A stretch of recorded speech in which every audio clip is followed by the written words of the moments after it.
Good morning, everyone, and thank you for coming back to my channel, and even bigger thank you to the 150 people that have subscribed. And I know that is not a ton of people, but it is a lot to me. I haven't been able to post as much as I would like, and I promise to post a little bit more going forward, and I wanted to let you into my life a little bit more. So this behind me is my favorite room of the house and probably where I spend about 80% of my day either making coffee, drinking coffee, and thinking about coffee. But really, I do, and I absolutely just love my kitchen. So I spend a lot of time in there just thinking about life. I start my day pretty much the same every day, and I do sit in this room, which is our formal dining area, but it's actually more of our casual dining area. We have a large wood round table where we all sit for family meals 3 times a day. I know that sounds really lovely, but usually no one is sitting all together at the same time.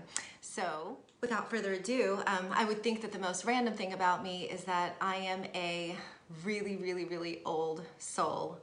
I like all things old and vintage. Doesn't mean that I like all my clothes vintage or my furniture vintage, but music and television shows and connecting to history and reading about history and going to see history, I would say is the best thing in the world for me. It makes me so happy to watch or hear about anything old.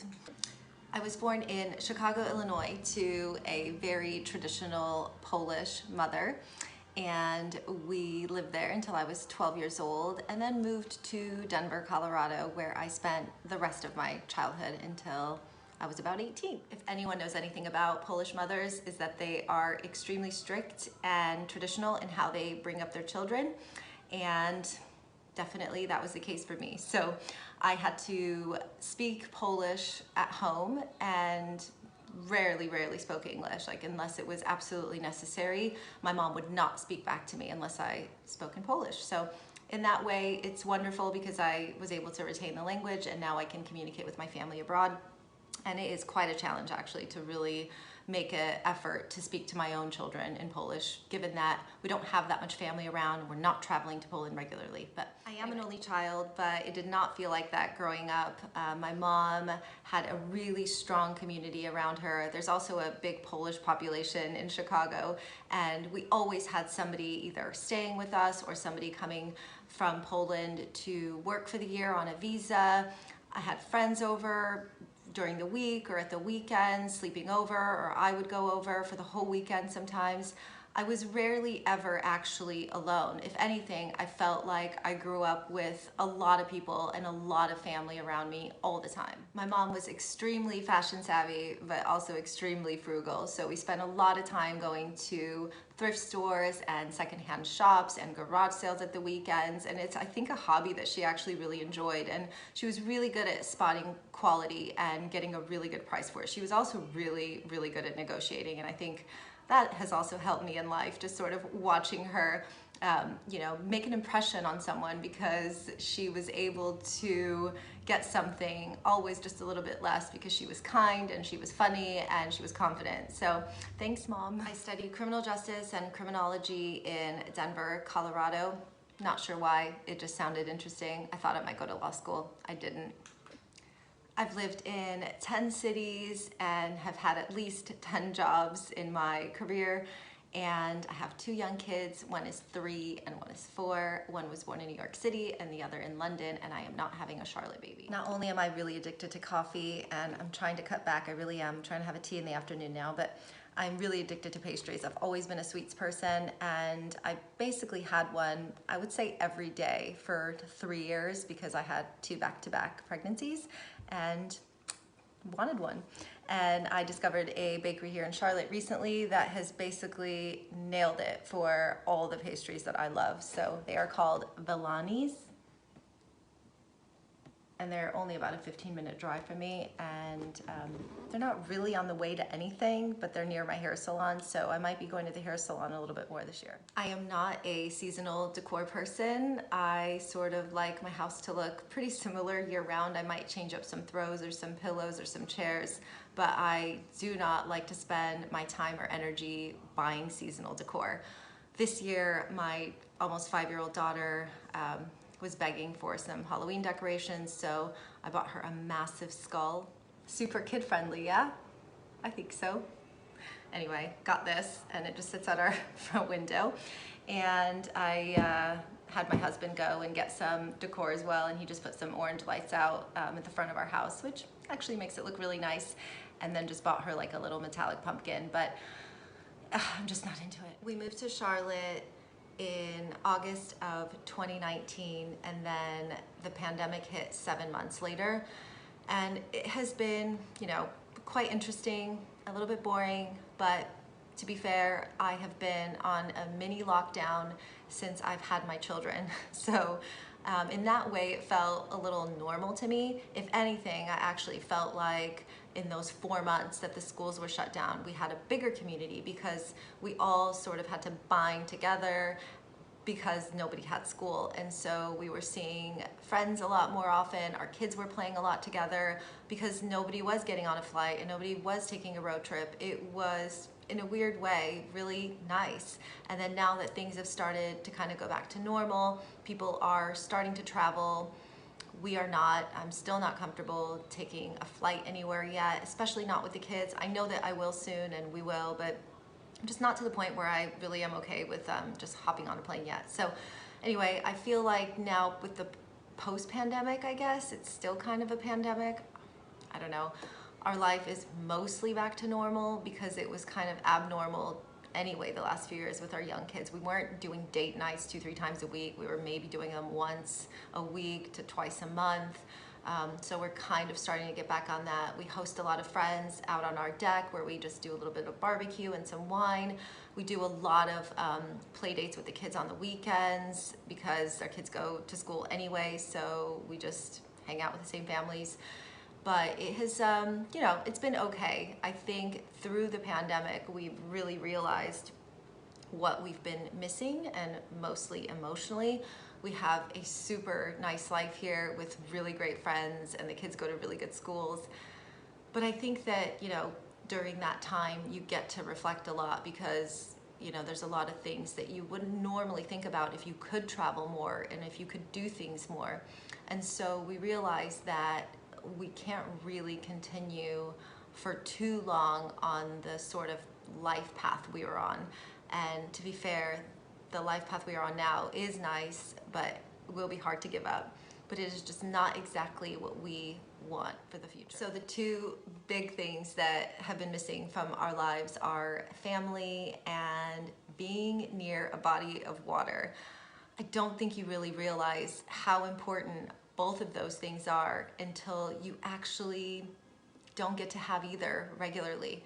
And as our kids are growing, like I said, they're 3 and 4, they're growing up without any family around. My mom is living in the States, but she is not a stranger to traveling, so she will travel abroad if she needs to, but everyone else is abroad. So I'm really struggling to sort of raise my kids just amongst our new friends, if that makes any sense. And it's just not sort of the upbringing that I wanted for them. Even though I was an only child and I didn't have a lot of immediate family, we traveled a lot, and we also had a lot of family coming to stay with us regularly. So I grew up knowing my family and knowing my extended family, and my kids are just not growing up that way. The other big one is water. I grew up in Chicago where there was a beach.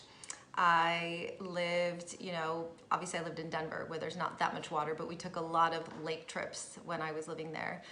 And then most of my 20s were spent in California near the water. So, and then when I moved to New York City, I lived by the water as well. And it was just a comfort and a scenery that I think I've really grown accustomed to. And I didn't really realize the importance of that until it's completely taken away for an extended amount of time. So I've spent the last 10 years of my life being near water, if not longer than that. My husband grew up in Cornwall, which is near the water as well. And when we lived in London, we lived right next to the river. Like, the river was our backyard. And even though it's not like you could jump into it, but there was something so serene about being able to walk outside with the kids and walk alongside the river and have a snack and just listen to nature and listen to the birds. And it's just the scenery is just not to be taken lightly. I know a lot of people have said that, you know, Charlotte doesn't work for them because they feel landlocked, and I completely agree. But then on the other hand, some people have said that Charlotte's actually a great place to live because you're only 4 hours away from the water. Well, I don't really think that 4 hours is close, and especially not with kids when you have to make stops for the bathroom and food and who knows what else. So 4 hours is not close, and it ends up being closer to 5 or 6 with children. And that is a whole day. And you know, as you know, people in America don't get that much time off. So you have to take like a whole day off just to travel to the beach. And then you don't really want to travel back on a Sunday when everyone else is coming back. So you have to take another day off. Anyway, our kids have a lot of time off of school as it is. So we have to use, or I should say my husband has to use his days off very wisely. It's crazy to think actually how much we'd be giving up here to move back to England one day. But all of those things that we're giving up are actually extremely materialistic, and they are really wonderful things that actually, you know, make up your day-to-day life. We basically purchased this house because it really is our dream home, and it has everything that I could ever want and then some. So there is no way that this would ever be a possibility for me in England. I mean, anywhere in England, not this size and not this upgraded and just not this caliber. Like, I just, no. And so it was wonderful to have this experience and to live in this house. But it's amazing how a really beautiful home doesn't feel like a home without the family and without that sort of network that you crave.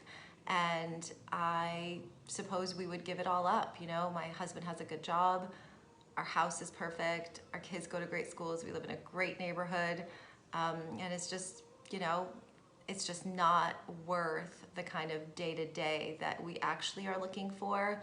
And I realize that, but you know, it's still hard. It's hard to give up your his and hers closets and your modern farmhouse kitchen and your built-in fridge and your massive freestanding tub and 20-foot ceilings in your master. Should I go on? We haven't actually set a timeline yet for when we are thinking about going back, but we have started laying the groundwork for it, just because when we are ready to go, we want to be ready to go. We haven't decided if we're going to sell the house or rent it out or what we're going to do, but we have just started, you know, all of our paperwork again. I sent out my passport because it expires in about 6-7 months. So anyway, so things like that, and applying for the visa because that takes a long time, but I have to wait for my passport to come back, and renewing our children's US passports and their British passports because all that's kind of coming up again. And you know, just it feels a little bit more real to start the admin process of all that. I know I said that the two biggest missing components for us were family and water, and they're definitely the biggest, but I have about 20 other reasons why I prefer to live abroad and raise my children there. And there are so many comforts here that I will miss, like I said about the home upgrades, but there's just other day-to-day things here that are much easier in America. And certainly the salaries, I think, are much better here too, which makes you have a better life, right? So I will miss some things, but it's just much more important for me to raise my kids with a foundation that I felt like I was raised with. Well, I hope you enjoyed learning a little bit about me and hearing about my life in Charlotte and our future plans. I hope you stay tuned to see how that unfolds, and I really appreciate you all watching, and enjoy your day.